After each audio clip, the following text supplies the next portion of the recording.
today we are diving into the area of farm-free lab foods, right? So essentially we have these global technocrats. They're at it again. They are trying to create a whole slew of farm-free lab food. So basically they want us to, they want to create foods for us to eat that have nothing to do with the farm, in their opinion, and they're all derived from the lab, all right? And we'll explain some fallacies in that logic in a minute. They've already made headway in creating fake fish, right? We have genetically engineered fish, and they've already created some lab-grown fake meats like the Impossible Burger. They've also created meats from cow cells, and now they're targeting lab-grown animal-free dairy products, including ice cream and milk itself, and even breast milk. So I'm going to start us out by giving you an update on breast milk. We'll dive into this topic, and Joel has some breaking news in the egg industry to share as well that's tied into all of this. So there is a lab-made breast milk alternative on the way. It's formulated by a company called BioMilk, and that's spelled B-I-O-M-I-L-Q, so BioMilk. They are growing human milk outside of the body by using human breast tissue. So they grow the cells in flasks, they feed these cells nutrients, then they incubate them in a bioreactor that's supposed to mimic the environment of the breast. In the bioreactor, the cells are absorbing nutrients and they're secreting out milk components. The first milk product for the first human breast milk product is expected to be ready for market within the next 3 to 5 years. So who is investing in the lab-made breast milk? Many familiar globalists, Bill Gates, Jeff Bezos, Mark Zuckerberg, Michael Bloomberg, just to name a few. They're, of course, justifying the lab-made breast milk by saying it's preventing and reversing climate change. It is designed to reduce the carbon footprint from the global infant formula market. Okay, the co-founder and the CEO of BioMilk stated the following: parents want to do what's best for their kids, but shouldn't have to decide between feeding their children and protecting the planet. So Joel, I have my thoughts on this, but you are the meat farmer, so let me first toss it over to you. Yeah, boy, I think it's important to understand that the whole climate change, carbon footprint, that whole argument is based on the fact that most livestock in the world is ecologically damaging. Let's just get that out of the way right up front. I am not with my conventional agriculture friends that want to sweep factory farming, chemical farming under the rug and just say these people are nutcases, they're wrong, blah blah blah. No. They've actually put their finger on the Achilles heel of modern agriculture, which, in fact, most agriculture through history has been ecologically devastating. The truth is that today we have techniques from, composting was not invented until 1943. Sir Albert Howard in India invented, modern aerobic composting. So what's fascinating to me is that modern scientific composting literally came along at the same time as modern chemical farming.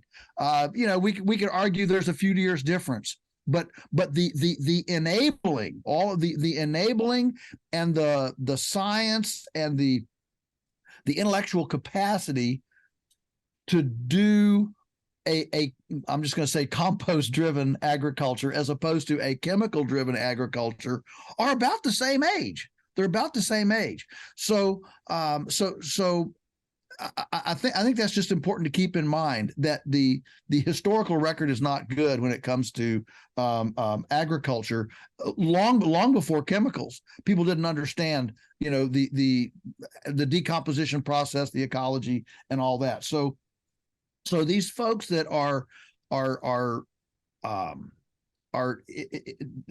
talking about modern agriculture as the problem, actually, historic agriculture was a problem too.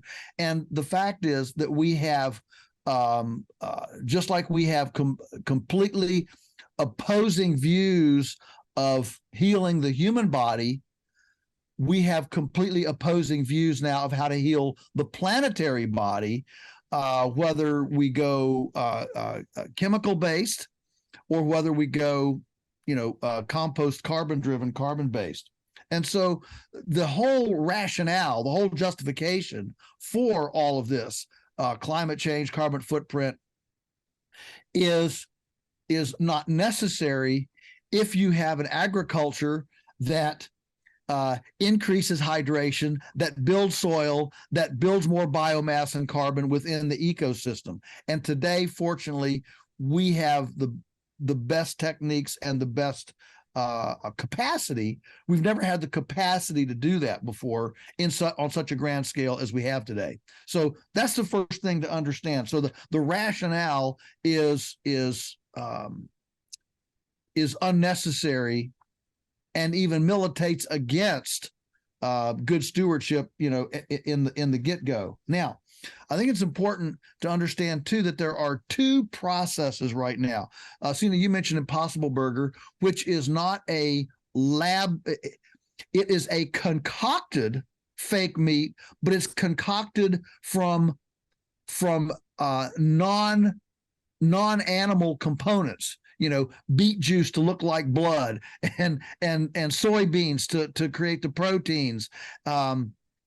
So it's actually a fabricated material from real inputs. So that's one procedure, to use a non-animal based substitutionary lookalike. The other is using real animal tissue to actually grow in a vat actual material that comes out fleshy looking.